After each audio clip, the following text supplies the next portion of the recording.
chorale, ben, tu as les différentes voix. Hein? Tu as les sopranos, les ténors. Non, non. Les sopranos, les altos, les femmes, puis les hommes, c'est les ténors, puis les basses. Hein? Bon. Mais tout ça ensemble, ça fait wow! Ça fait une harmonie, ça fait beau, ça fait du relief. Hein? Et dans la Bible, c'est ça. Un seul auteur commun à tous ces auteurs-là. Ils ne se sont pas mis autour d'une table et dire « OK, David, tu vas écrire ça, parce qu'il ne faut pas que ça contredise ce que Matthieu va écrire. » tout ça. Non, non. Ils ne se sont pas rencontrés et ils étaient tous guidés par le même Saint-Esprit. Et c'est le même Saint-Esprit qui les a inspirés, qui peut nous aider à comprendre le même livre. Alléluia. Bon, hey! Tout à l'heure, je lisais de ma petite Bible avec mes petits caractères. Je dis, puis là, la grosse Bible avec les gros caractères était là. J'ai tout le temps de misère avec mes yeux. Fait que là, pourquoi ne pas s'en servir? Je suis pas là pour juste pour décorer. Tiens.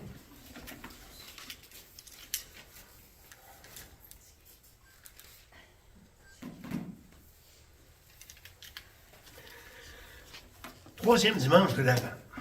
Donc, troisième dimanche où on se prépare à la fête de Noël, la fête de la Nativité. On ne se prépare pas à la naissance de Noël, à la naissance de Jésus, parce que Jésus est venu il y a 2000 ans. Hein? On se prépare à célébrer la naissance. Hein? Et dans nos efforts autour de nous, comme croyants, de partager cette bonne nouvelle de l'Évangile, on a tous eu un petit peu cette réponse-là qui nous est venue tôt ou tard. Ah, c'est une belle croyance pour toi. C'est bon, continue. Moi, j'ai d'autres choses. Hein? J'ai pas besoin de ça. J'ai ma propre spiritualité. Ou encore, ah, cette spiritualité-là, c'était pour les Juifs. C'était pour cette culture-là. Mais quand on va dans une autre culture, dans une autre région de la planète, ben, ils ont d'autres spiritualité, d'autres... Et donc, certains vont dire, quand on envoie des missionnaires pour annoncer la bonne nouvelle à quelqu'un qui dans une culture où ils ne connaissent pas l'Évangile, ils n'ont pas la Bible, ben, on va dire, ah, c'est un génocide culturel. On est en train de tuer leur culture, leur arracher à leur religion ancestrale. Donc, plusieurs pensent que la question de la religion, c'est une affaire de culture. Mais avec notre idée contemporaine du village global, village planétaire, hein, où on est un seul pays presque, ça amène l'idée que toutes les spiritualités sont équivalentes. Hein? Ah, c'est bon pour toi, ça c'est bon. Donc, tout comme dans la société du 1er siècle, il y avait ce qu'on appelait des polythéismes, ou des gens qui croyaient à plusieurs dieux. Bien, aujourd'hui, les gens sont un peu polythéistes parce qu'ils croient qu'il y a plusieurs dieux selon les différentes religions, puis il ne faut pas critiquer personne. Et les seuls qui sont fautifs, c'est ceux qui osent critiquer les autres ou remettre en question la validité d'une spiritualité. Mais aujourd'hui, dans notre message, on va parler que Dieu s'est révélé à des non-juifs, à des païens. Hein? Païen voulait dire non-juifs. Hein? Des gens qui étaient en dehors du peuple de Dieu. Et les mages venus d'Orient, c'était ça. C'était des gens qui étaient dans une autre culture. On va lire Matthieu 2, versets 1 à 11.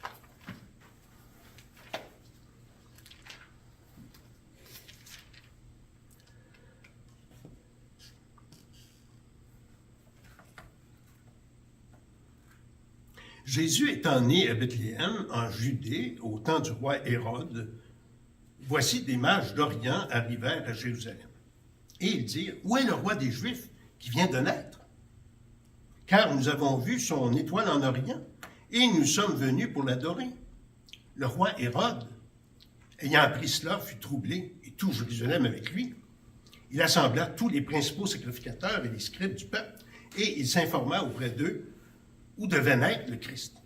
Et ils lui dirent, à Bethléem, en Judée, car voici ce qui est écrit par le prophète. Et toi, Bethléem, terre de Juda, tu n'es certes pas le moindre entre les principales villes de Juda, car de toi sortira un chef où paîtra Israël. Qui paîtra Israël, mon peuple? Alors, Hérode fit appeler en secret les mages et s'en prit soigneusement auprès d'eux. Depuis combien de temps l'étoile brillait? Puis il les envoya à Bethléem en disant, allez, prenez des informations exactes sur le petit enfant et quand vous l'aurez trouvé, faites-le moi savoir afin que j'aille moi aussi adorer. Entre guillemets. Après avoir entendu le roi, ils partirent, et voici l'étoile qu'ils avaient vue en Orient marchait devant eux jusqu'à ce qu'étant arrivée au-dessus du lieu où était le petit enfant, elle s'arrêta. Quand ils aperçurent l'étoile, ils furent saisis d'une très grande joie. Ils entrèrent dans la maison, virent le petit enfant avec Marie, sa mère, se prosternèrent et l'adorèrent. Ils ouvrirent ensuite leur trésor et lui offrirent en présent de l'or, de l'encens et de la myrrhe. Prions, s'il vous plaît. Seigneur notre Dieu, merci pour ta parole.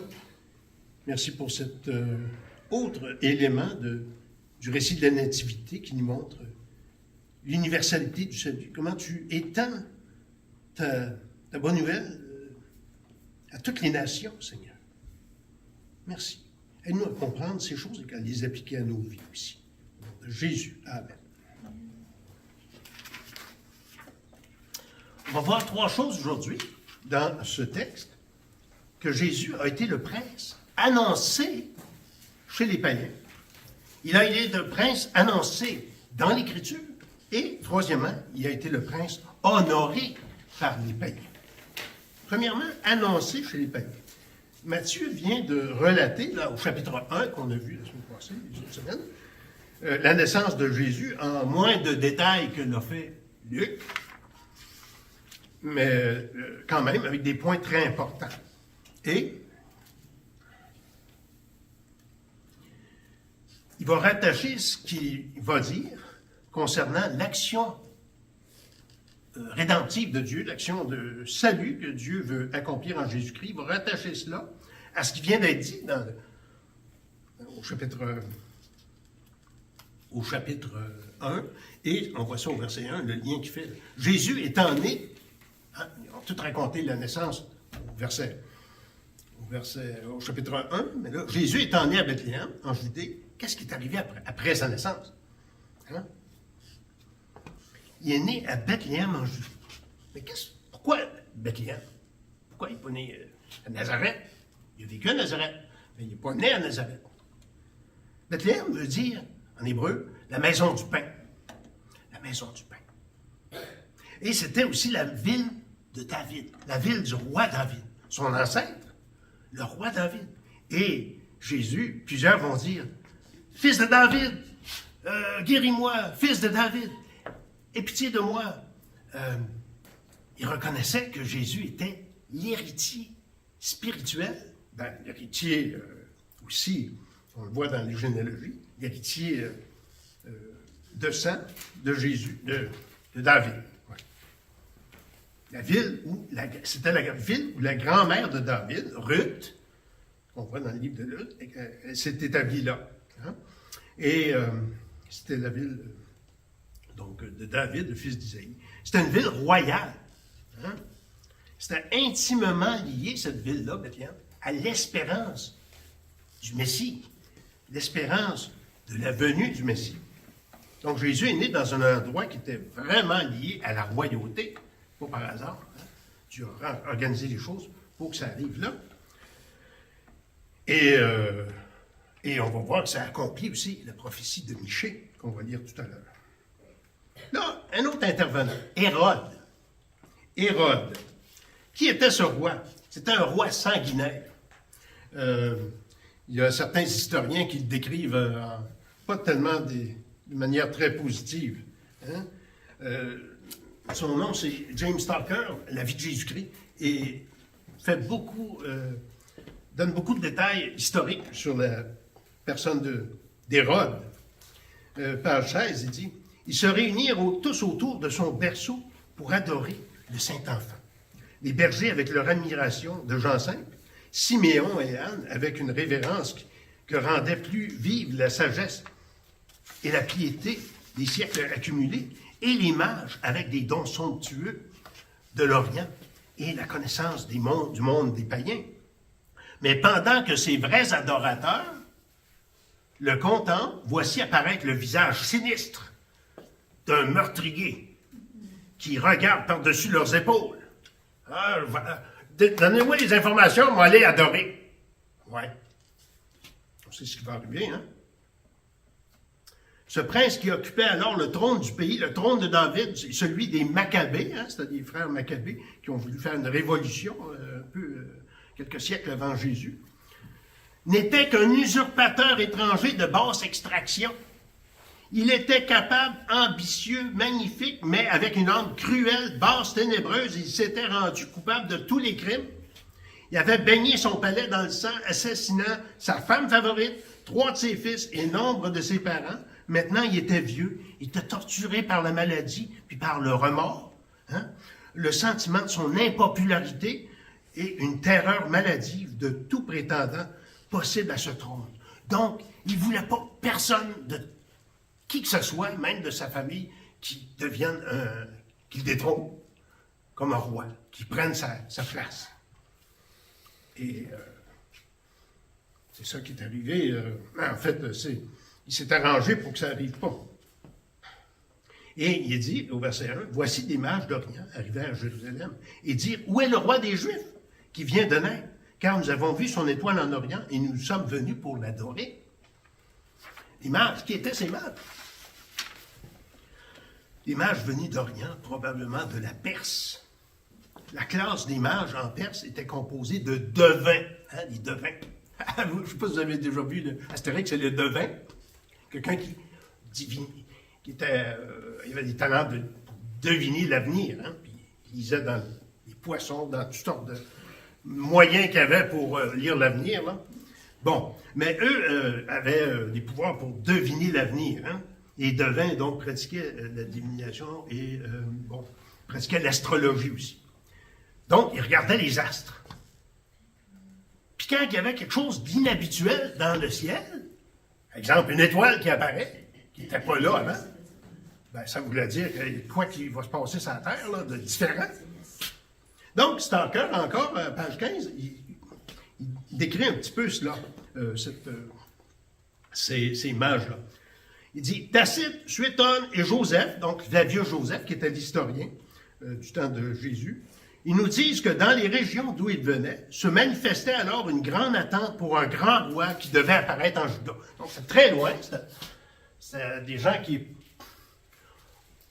peut-être, avaient eu quelques contacts avec la Bible, peut-être via ou par le moyen de Daniel. Daniel qui a été exilé et déporté à Babylone, plusieurs siècles avant Jésus-Christ. Et donc, il y avait une communauté juive dans ces régions-là. Et il y avait peut-être quelques gens qui connaissaient les Écritures. Et donc, peut-être ces mages-là aussi ont été en contact avec la révélation qui allait venir, un roi qui allait venir. Hein? Or, les mages qui étudiaient avec ferveur l'astrologie croyaient que tout phénomène peu ordinaire dans les cieux était le signe de quelques événements remarquables sur la terre, et il est aussi bien possible qu'en reliant l'apparition de cette étoile, qu'ils ne peuvent manquer d'avoir examiné soigneusement, à l'attente dont parlent les historiens anciens, ils aient été conduits vers l'ouest pour voir si cette prophétie-là va être réalisée. Si elle était réalisée. Donc, l'action divine dans la nature et l'action de Dieu dans la parole de Dieu. Révélation générale, révélation spéciale. Donc, le Dieu d'Israël, le Seigneur, il sait comment aller rejoindre sa créature. Dans ce temps-là, les gens regardaient le ciel, essayaient de trouver des choses dans le ciel. trouver l'avenir dans le ciel, trouver... Non, c'est à l'heure Internet. Aujourd'hui, quand on veut passer un message, on veut que toute la population le comprenne, qu'est-ce qu'on fait? Hein? Qu'est-ce qu'on fait? On le met sur YouTube. On va sur YouTube. Puis si on n'est pas sur YouTube, il y a d'autres moyens. Hein? On entend nos téléphones. Oh, il y a une alerte. Une alerte météo, une alerte de voleurs. On prend les moyens. On voit les gens là où ils sont. Et Dieu, même si dans la Bible, dans l'Ancien Testament et dans le Nouveau Testament, la Bible parle contre l'astrologie, mais Dieu a voulu rejoindre ces gens-là, là où ils étaient.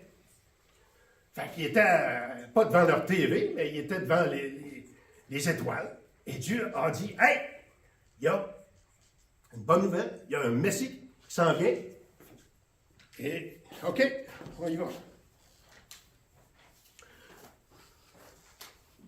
Donc, Dieu s'arrange pour rejoindre les gens là où ils sont. Puis là, ça fait penser un petit peu, on a regardé Corneille, hein, dans les Actes des Apôtres. Puis Dieu s'est arrangé pour aller rejoindre Corneille. De cette manière, il a donné un rêve, puis il a donné un rêve à l'apôtre Pierre, puis il s'est arrangé pour que les deux se rencontrent, puis il y a eu le Saint-Esprit, puis il y a eu tous les gens de la famille, de l'entourage de Corneille, qui était un centenier romain, et qui ont été convertis, et ils se sont fait baptiser, toute la famille, tout ça.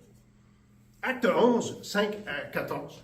En fait, c'est un texte qu'on va regarder plus en détail dans la nouvelle année. Ouais. Acte 11, 5 à 14. Il dit, j'étais dans la ville de Jopé. Et là, on parle de l'apôtre Pierre. C'est juste pour éclairer, étoffer un petit peu l'idée que Dieu veut rejoindre les gens là où ils sont. Il dit, j'étais dans la ville de Jopé et pendant que je priais, je tombais en extase et j'eus une vision. Un objet semblable à une grande nappe attachée par les quatre coins descendait du ciel jusque vers moi. Les regards fixés sur cette nappe, j'ai examiné, je vis des catégories. Donc, c'est Pierre qui raconte sa vision. Et donc, je vous l'ai résumé tout à l'heure. Juste un exemple, c'est juste un exemple. Et là, verset 14, on voit dans Acte 11, qu'est-ce que Dieu dit à Corneille? Il dit, Pierre, il va te dire les choses par lesquelles tu seras sauvé. Toi et toute ta maison. Hein? Ouais. Donc, il était quelqu'un de religieux, il faisait de l'aumône, et il priait Dieu, il était respecté des gens, il était quelqu'un de moral, c'était pas un croche, tu sais. Mais il n'était pas sauvé. Il te dira les choses par lesquelles tu seras sauvé. Parce qu'il y a besoin, pour être sauvé, il faut entendre la bonne nouvelle du Seigneur qui est venu pour nous sauver. Si on n'a pas cette bonne nouvelle, on est encore dans notre péché et on a besoin d'être pardonné. Donc, exemple, dans le passé, il y avait des tribus africaines qui n'avaient pas du tout de Bible, ne connaissaient pas Jésus, mais ils savaient que Dieu, le Dieu suprême, certains, on savait que Dieu allait leur envoyer quelqu'un qui va leur parler de la bonne nouvelle, la vérité. Et c'est ce qui est arrivé. Dieu n'est pas à court de moyens.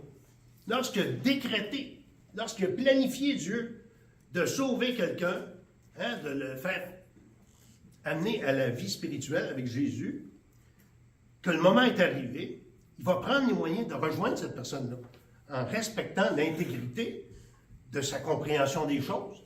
Dieu ne nous bouscule pas. Il nous fait cheminer progressivement. Hein? Et la lumière se fait. Donc, chez les Perses, d'où venaient les mages, peut-être qu'ils étaient adonnés à la philosophie d'un de leurs prophètes, Zoroastre, hein? Zarathustra, qu'on dit. Aussi, non, le chef de la religion perse était expert en astrologie et en magie. Et c'est ça. Donc, Dieu s'est arrangé pour les rejoindre. Et l'image d'une étoile, on la voit dans l'Apocalypse. Apocalypse 22, 16, le dernier chapitre du dernier livre, du dernier testament. 22, 16. Qu'est-ce qu'il dit? Moi, Jésus, j'ai envoyé mon ange pour vous attester ces choses dans les églises. Je suis le rejeton.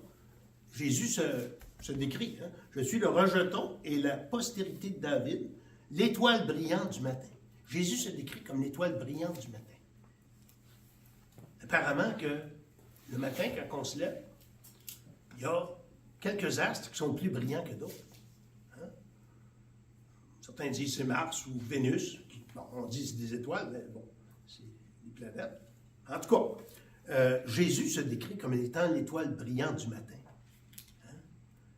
Quand l'étoile brillante, elle est annonciatrice de la venue du jour.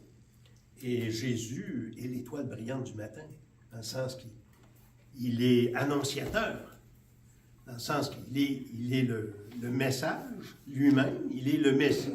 Mais il y a le message qu'il annonce aussi, que le pardon est disponible, le pardon est offert, le pardon est accompli en Jésus. Donc, le prince est annoncé aux non-juifs, aux païens. Deuxième chose, Jésus a été le prince annoncé dans l'Écriture. Donc, verset 3.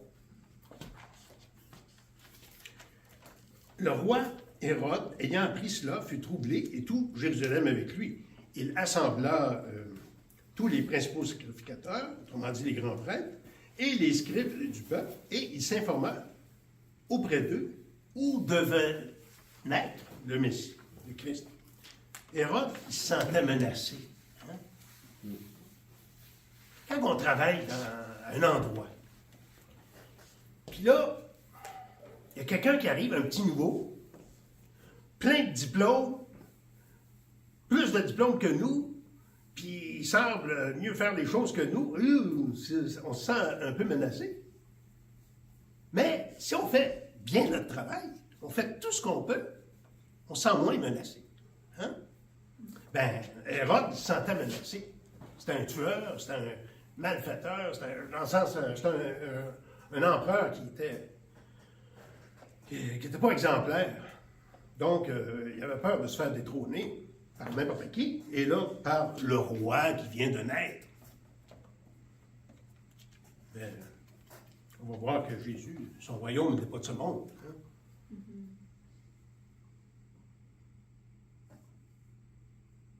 Donc, Hérode a fait rassembler le clergé, hein, tous les grands prêtres. Ils cherchèrent dans la Bible, dans l'Écriture, l'annonce du roi Messie. Et ils ont dit, où va-t-il naître? Et ils lui dirent, verset 5, hein, Matthieu 2, verset 5, à Bethléem, en Judée, car voici ce qui est écrit par le prophète. Et toi, Bethléem, terre de Juda, tu n'es certes pas la moindre des principales villes de Juda, car de toi sortira un chef qui paîtra Israël, mon peuple. Une prophétie tirée du prophète Michée. Prophétie intéressante. On va regarder plus en détail dans quelques instants. Mais, donc, dans les derniers dimanches, on a parlé des différentes prophéties. Hein? On a parlé de la Vierge dans Ésaïe chapitre 7, l'annonce du Messie qui va venir par une Vierge, hein? Et non pas par la voie normale de la procréation. Et au chapitre 9, on l'appellera admirable conseiller du puissant Père éternel, prince de la paix. Hein?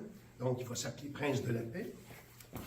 Et maintenant, une autre prophétie qui parle de son lieu de naissance, Bethléem. Donc, Dieu s'est révélé dans la nature avec les étoiles, mais Dieu s'est révélé aussi dans l'Écriture. Hein? Là, l'image voit que, oh, c'est l'Écriture. Ça a été prophétisé plusieurs centaines d'années auparavant que Jésus viendrait à Bethléem. Donc, c'est pas juste dans les astres, mais aussi dans l'Écriture. Et c'est important de prendre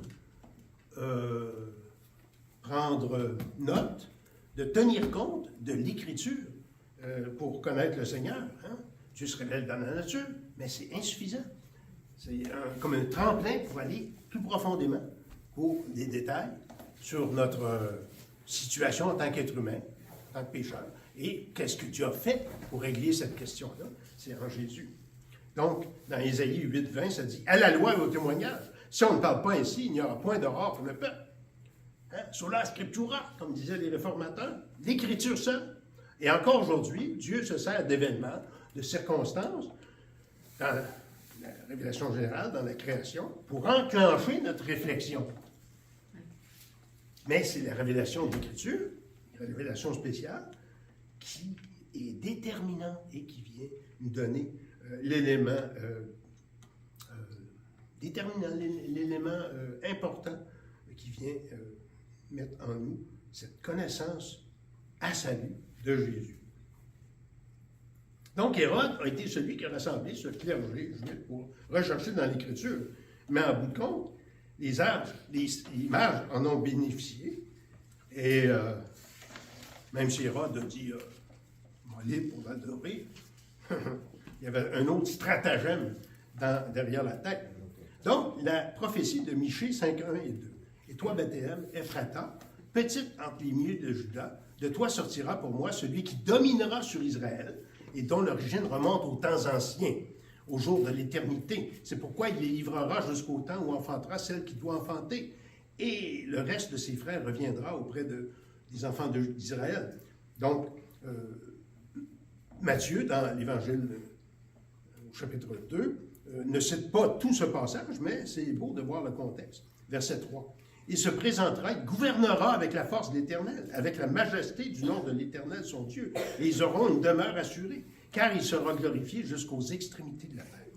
Donc, qu'est-ce que nous dit cette prophétie? C'est que Jésus vient de Bethléem, la ville de l'espérance messianique, la ville de la lignée royale, et il va être un chef.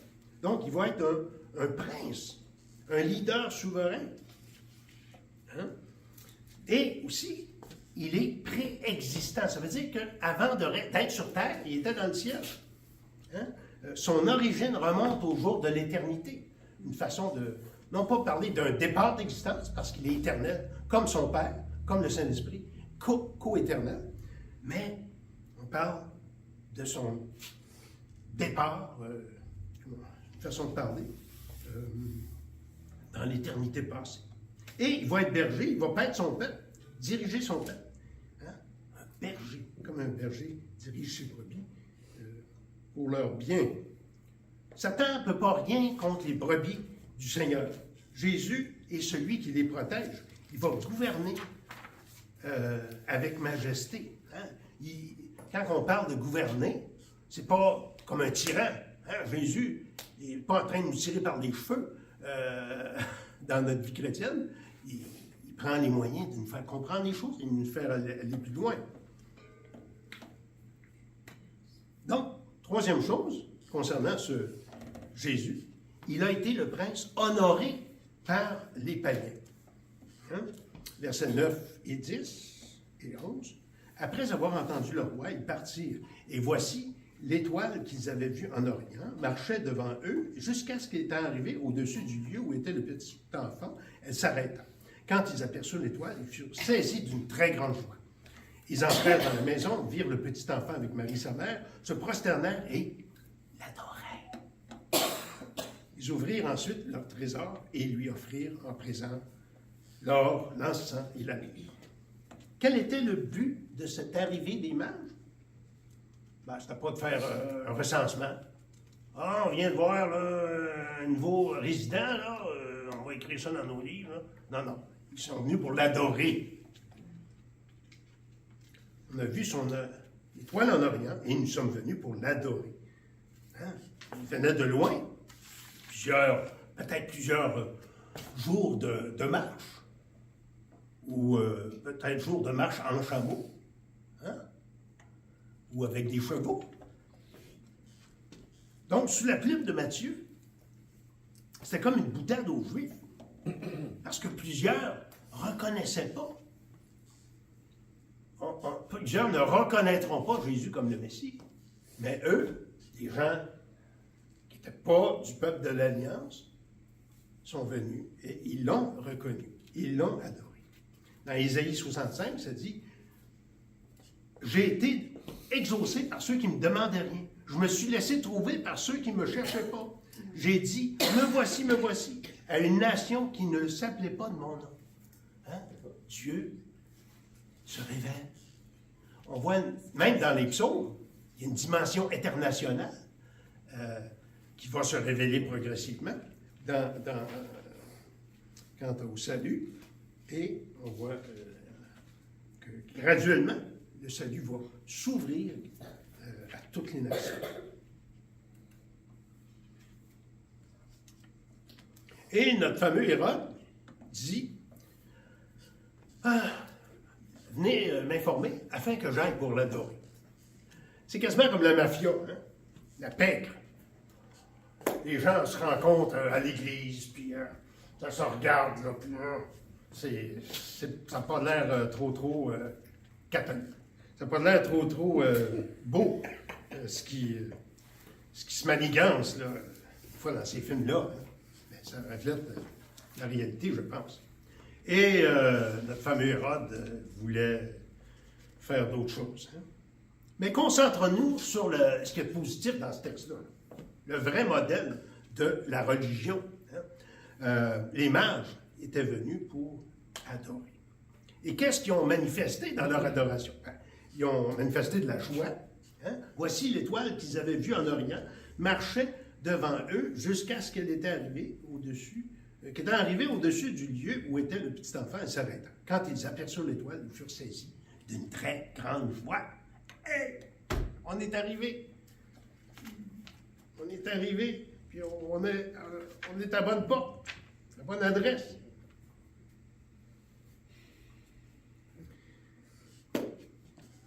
Quand on dit on va adorer Dieu, hein? C'est pas quelque chose de plat. Hein? La joie, c'est le sentiment qu'on ressent quand on est heureux. Hein? La joie, le bonheur déborde dans nos cœurs. Et quand on reconnaît tout ce que Dieu a fait pour nous. Hein? Dans les Philippiens, l'Épître aux Philippiens, on a fait une série l'autre fois, il y a quelques années sur Philippiens. Dans Philippiens 3.1, quand on parle de la joie, on parle l'Épître aux Philippiens, Paul l'a écrit alors qu'il était prisonnier. Pourtant, on surnomme cette épître l'Épître de la joie, parce qu'il parle beaucoup de la joie, même prisonnier. Puis les prisonniers, au premier siècle, c'était pas luxueux, les prisons puis les cellules. C'était pas trop salubre. Mais, il dit, réjouissez-vous dans le Seigneur. Et eux, les mages, étaient pleins de joie. Parce que Dieu leur a accordé une faveur. Hein? Voici l'étoile qu'ils avaient vue en Orient marcher devant eux. Hein? Il fut saisi d'une très grande joie. Et David, plus tard, pas plus tard, dans les psaumes, qui est écrit environ 1000 ans avant Jésus-Christ, il disait je suis dans la joie quand on me dit allons à la maison de l'Éternel. Hein? La joie. Communier avec Dieu, communier avec le peuple de Dieu. Deuxième élément, donc, dans ce qu'ils ont manifesté, ces mages, c'est le discernement. Ils ont discerné, ils ont vu qu'est-ce que d'autres ne voyaient pas. Hein? Ils entrèrent dans la maison et virent le petit enfant avec Marie. Ils ont vu Marie, le petit enfant. Hein? Ça veut dire discerner, reconnaître. Job, à la fin de son livre, dans Job 42, il dit « Mon oreille avait entendu parler de toi, mais maintenant mon œil t'a vu. » On ne peut pas voir Dieu physiquement, mais autrement dit, il a discerné la présence de Dieu. Jerry Boulet, l'ancien chanteur d'Offenbach, le groupe québécois, disait « Maintenant, je vois la vie avec les yeux du cœur. Je suis plus sensible à l'invisible, à ce qui se passe à l'intérieur. Hein? Donc, le discernement spirituel, c'est sûr, c'est pas juste changer d'une vision du monde pour un autre, mais la vision que Dieu nous donne par son Saint-Esprit, de discerner qui nous sommes, mais de discerner qui est Jésus dans notre vie. Hein? Qu'est-ce que ça change, ça, Jésus, dans ma vie? Hein? Il y avait une double vision. Donc, ils ont vu Jésus avec leurs yeux, mais ils l'ont vu aussi avec les yeux du cœur. Ils se sont humiliés. Humiliation, ça fait partie de la vie spirituelle. Hein? Le mot humiliation, humilier, est connoté a un sens négatif, souvent. Mais dans la vie spirituelle, l'humiliation, ça veut dire non pas se voir pire qu'on est, mais se voir tel qu'on est. Pécheur, mais pécheur pardonné et gracié. Hein? Dieu ne veut pas le dénigrement. Ah, moi, je suis bon à rien, là. Ah non, moi, non, non, je ne peux pas faire ceci, faire cela. Non, non, je ne suis pas bon. Non, je suis juste non, non. Dieu ne veut pas qu'on se dénigre. Dans le psaume 139, ça dit, je te loue, Seigneur, parce que je suis une créature merveilleuse. Donc, Dieu veut qu'on se voie, non pas au-dessus de ce qu'on est, non pas en bas de ce qu'on est, comme on est. Et ça prend la vision de l'Écriture pour ça, pour nous voir, avoir un discernement juste de qui on est et de qui est Dieu. Donc, ils se sont prosternés. Quand tu te prosternes, normalement, c'est le contraire de se lever. Tu te mets à terre. Puis dans ce temps-là, c'était quasiment à pleine face à terre. Devant le roi. Hein? Tu reconnais ton indignité. Mais tu reconnais que tu es accepté dans sa présence. Hein? Et c'est ce qu'ils ont fait. Donc, quand on adore Dieu, nous aussi, ben, c'est pour ça qu'on ne peut pas se permettre de changer la liturgie puis dire on n'aura plus de confession des péchés. Dans l'Ancien Testament, le temple, et avant qu'il y ait le temple de manière sédentaire, le temple à Jérusalem, il y avait le tabernacle, qui était un temple portatif, qui était une tente. Et c'était composé de 3 grandes parties. Il y avait le parvis extérieur, la grande cour, et dans la cour, il y avait l'autel, où il y avait les sacrifices d'animaux, il y avait la grande cuve d'airain, où il fallait se laver, les prêtres devaient faire les ablutions avant de rentrer dans la présence de Dieu. Et nous, dans le Nouveau Testament, on entre dans la présence de Dieu sur la base du sacrifice de Jésus à la croix. Et c'est ça qui nous purifie. C'est pour ça qu'on a cette partie où on confesse dans nos cœurs le péché.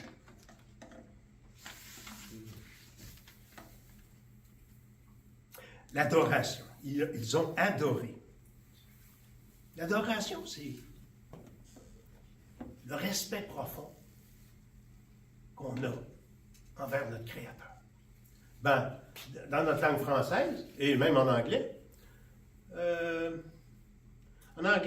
c'est ça, on va dire « Ah, je l'adore, lui! Ah, je l'adore, j'adore ce petit dessert! » Ou « J'adore cet enfant-là! Hein? » Bon.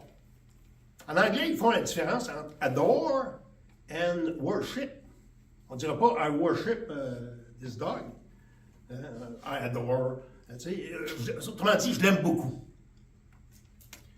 Mais l'adoration, fondamentalement, c'est de reconnaître, de donner à Dieu l'honneur en tant que créateur et reconnaître qu'on est sa créature. Donner à notre Sauveur l'honneur en tant que pécheur pardonné, en tant que c'est racheté. Hein? On avait fait aussi, dans le temps de la pandémie, une série, 13 études sur l'adoration. Bon, il y en a quelques-unes qui sont dans YouTube ou un petit peu sur notre site. En tout cas. Et un autre élément, c'est les dons. Les dons. Ils ouvrirent ensuite leur trésor et lui offrirent en présent de l'or, de l'encens et de la myrrhe. Étant conscients de leur privilège, et ils ont emporté ce qu'il y avait de mieux pour eux en tant que mage, en tant que membre d'une classe spéciale. De l'or, de l'encens, de la myrrhe. Certains ont mis plein de symboles dans tout ça. Ah, l'or, c'est la divinité de Jésus, la myrrhe, c'est d'autres choses. Il ne faut pas mettre des symboles là où il n'y en a pas. C'est plus prudent de voir là-dedans l'élan d'un cœur qui veut plaire au Seigneur et qui apporte ce qu'il y a de mieux. C'était la tradition aussi, quand on allait voir un roi ou qui que ce soit de haut placé. Par exemple, quand les fils de Jacob sont allés voir leur frère Joseph en Égypte, ben, ils n'ont pas arrivé les mains vides, mais ils ont arrivé avec plein de beaux cadeaux. Israël, leur père, leur dit, « Puisqu'il le faut, faites ceci. Prenez avec vos sacs les meilleures productions du pays pour emporter un présent à cet homme, à Joseph, un homme, un peu de baume et un peu de miel, des aromates, de la myrrhe, des pistaches et des amandes. » Puis nous, ben, comme croyants dans la Nouvelle Alliance aujourd'hui, qu'est-ce qu'on peut faire comme don au Seigneur? Premièrement, le don de nos cœurs. Paul, il dit, « Je vous exhorte, frères, par les compassions de Dieu, dans Romains 12, versets 1 et 2, « Je vous exhorte donc, frères, par les compassions de Dieu, à offrir vos corps comme un sacrifice vivant, saint, agréable à Dieu, ce qui sera de votre part un culte raisonnable. » Donc, si Dieu est notre Seigneur, ben, on lui donne notre cœur. Hein? Seigneur, règne sur moi. Je veux te suivre. Et s'il règne sur mon cœur, ben, il va régner aussi sur mes journées, sur ma vie, sur mon horaire. Hein? Et on ne peut pas passer à côté de l'idée aussi qu'il y a les dons monétaires. Hein? Ils ont apporté leur or. Ça fait partie aussi de l'adoration du peuple de Dieu dans l'Ancien et dans le Nouveau Testament. En donnant notre offrande à l'Église, ben, comme on fait les croyants de l'Ancien Testament au temple, à la synagogue, puis les croyants du Nouveau Testament, ben, on reconnaît que Dieu est souverain sur ma vie et que c'est lui qui donne tout ce que j'ai. Et donc, qu'il a droit à avoir une partie. Et en le donnant à l'Église, ben, c'est en même temps, on le donne au Seigneur. Si on le fait de bon cœur. Si on ne le fait pas de bon cœur, ben, c'est pas un acte d'adoration. Dans tout l'enseignement biblique, les offrandes au temple et à l'Église sont premièrement faites à Dieu. Hein? Jésus a dit à Paul, qui le persécutait, « Qui es-tu? Je suis Jésus que tu persécutes. » Mais comment ça? Ce que tu fais au peuple de Dieu, tu le fais à Jésus. Parce que l'Église, c'est le corps de Christ.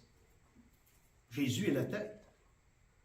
Donc, il n'y a pas de séparation entre l'Église et Dieu, dans le sens que si je fais une offrande à l'Église, ben, je le fais à Dieu aussi. Si le cœur y est, bien sûr. Jésus l'a souligné. Dieu n'a pas besoin de nous. Hein? Il dit dans les psaumes, hein, j'en veux pas de vos bœufs puis vos sacrifices, tout ça. J'ai tout ce qu'il me faut. Mais Dieu veut notre cœur. Il veut notre cœur, puis qu'on le démontre de cette façon-là aussi.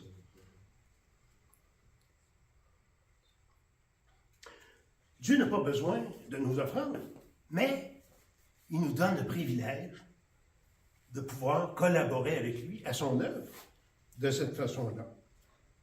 Hein?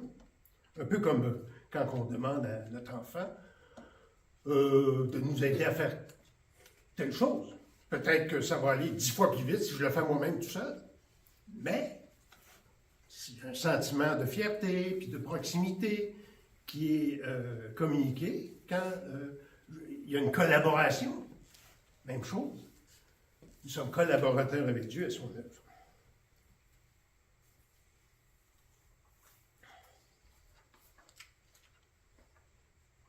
Donc, Jésus a reçu l'honneur de la part des mages. Hein? La joie, le discernement, l'humilité. Et les mages ont montré l'adoration, les dons et leurs offrandes. Hérode, de son côté, ben, il avait son autre stratagème, parce que dans Matthieu 2,16, qu'est-ce que ça dit? Il envoyait tuer tous les enfants en bas de 2 ans. Il se sentait menacé. Hein? ils étaient à Bethléem. Donc, tous les enfants en bas de 2 ans et au-dessous qui étaient à Bethléem et dans tout son territoire, selon la date dont ils s'étaient soigneusement acquis auprès des mages. C'était ça son stratagème. En conclusion, on devrait s'émerveiller de la grâce que Dieu nous fait de venir nous chercher et d'aller chercher même des adorateurs aux extrémités du monde. Tout comme il a appelé Abraham dans sa terre à Ur en Chaldée, qui était, c'était pas une terre qui était, comment je peux dire, elle n'était pas axée sur la révélation de Dieu. Abraham était le père des croyants. Et Dieu a dit, marche, et sois intègre. Il n'éteint pas le mignon qui fume. Donc, il a pris les mages là où ils étaient, il avait la tête dans le ciel, et s'est révélé dans le ciel. Et dans notre évangélisation, dans notre façon de parler aux autres, Dieu veut aussi que lorsque quelqu'un a un intérêt spirituel, mais on n'est pas d'accord avec tout ce qu'il dit ou ce qu'il croit, de ne pas lui tomber sur la tête là, avec tout ce qu'il devrait changer, selon nous, ou selon ce qu'on voit dans la parole, mais Dieu n'éteint pas le lumignon qui fume. Prendre ça et de faire progresser la personne. Un peu comme l'apôtre Paul dans Acte 17. Or, tous les Athéniens, les étrangers demeurant à Athènes, ne passaient à leur temps qu'à dire et à écouter des nouvelles. Paul, debout au milieu de l'aréopage, dit « Homme athénien, je vous trouve à tous égards extrêmement religieux, car en parcourant votre ville et en considérant les objets de votre dévotion, j'ai même découvert un autel à cette inscription à un Dieu inconnu, ce que vous révérez sans le connaître. C'est ce que je vous annonce. » Il a bâti sur ce que les gens avaient déjà. Donc, en partageant l'Évangile, alors qu'on est dans une époque d'inclusivisme, où on veut inclure tout le monde, ou toutes les religions ensemble, ne pas craindre d'annoncer, dans ce contexte-là, le message exclusif de Jésus et de son salut. Le salut en Jésus seul. Soyons inclusifs en partageant le message du salut exclusif à tous. Ceux que le Seigneur met sur notre chemin. Prions. Seigneur notre Dieu, merci pour ta bonne parole. Et Seigneur, elle nous exhorte, elle nous amène à des prises de conscience pour pouvoir être des meilleurs adorateurs et de pouvoir aussi partager ce beau message autour de nous.